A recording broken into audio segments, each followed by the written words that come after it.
Ya, assalamualaikum warahmatullahi wabarakatuh, Sobat Nizam, kembali lagi ya. Nah, kali ini kita masih melanjutkan mengenai Dewi Arimbi, situs Arimbi, Candi Arimbi, petilasan Arimbi, dan Buto Ijo. Apakah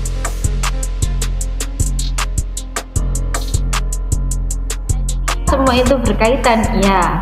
Nah, kalau yang pertama saya menjelaskan Arimbi versi dalam, yaitu beliau bercerita mengenai asal usul Candi Arimbi. Yang kedua, Dewi Arimbi versi Mbah Ponijan, yakni juru kunci petilasan Dewi Arimbi yang ada di Kopen. Yang terakhir kita ada versinya kakeknya murid saya dulu, itu pernah saya wawancara. Nah, itu ketika saya ada lomba asal usul desa dan saya memilih desa Ngerimbi begitu ya. Waktu itu murid saya bilang, "Mbah, saya ngerti Bu, Mbah saya ngerti asal usul desa Ngerimbi." Akhirnya kita wawancara. Ternyata alhasil ceritanya itu kalau kita tarik garis panjangnya bahwa ketika itu ada Dewi Arimbi dan Arimbo gitu ya, mereka bersaudara. Arimbi itu seorang ratu gitu ya, terus disukai seorang siluman raksasa yaitu Buto Ijo. Maka terjadilah sebuah pertengkaran yang Buto ini kalah ya. Terus Buto ini kepalanya dipenggal ya. Kata Arimbi, untuk mengalahkan Buto kepalanya harus dipenggal seperti itu. Maka kepalanya dipenggal, berhasil dipenggal dalam pertarungan. Kepalanya dibuang di Gunung Kunjung yang ada di Wonosalam, lalu tubuhnya ada di Candi Arimbi.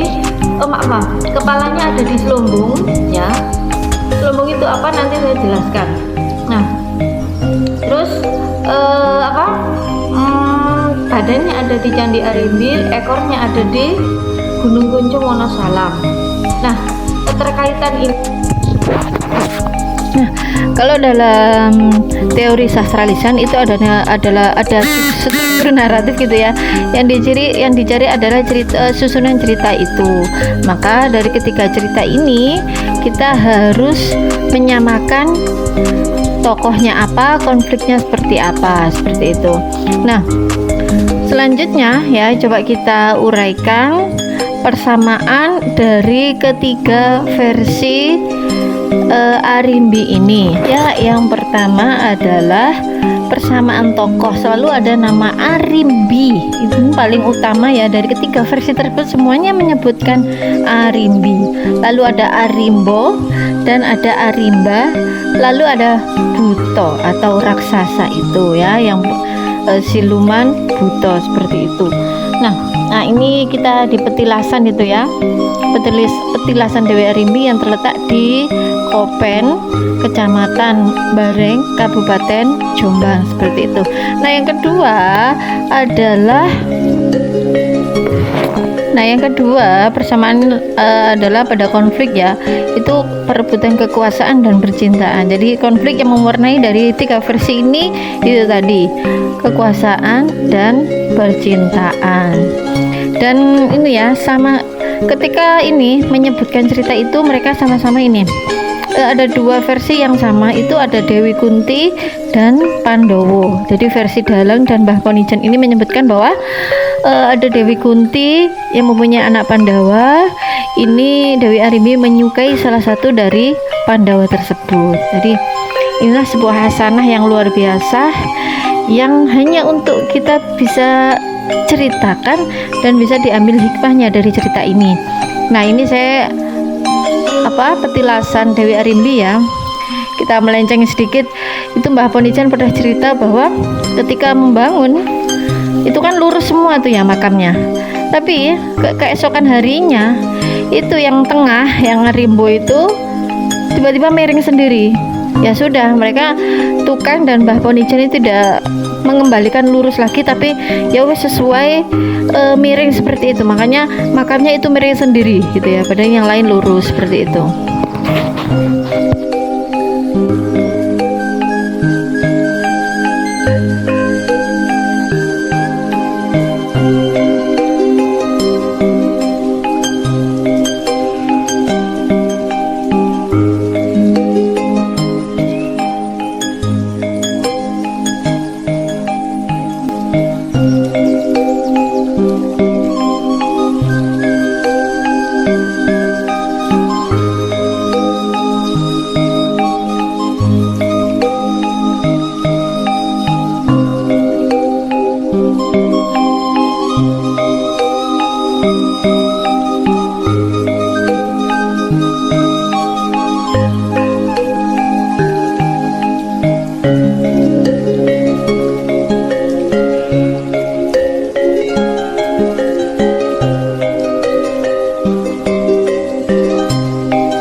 nama sungai besar yang ada di Desa Penggaron.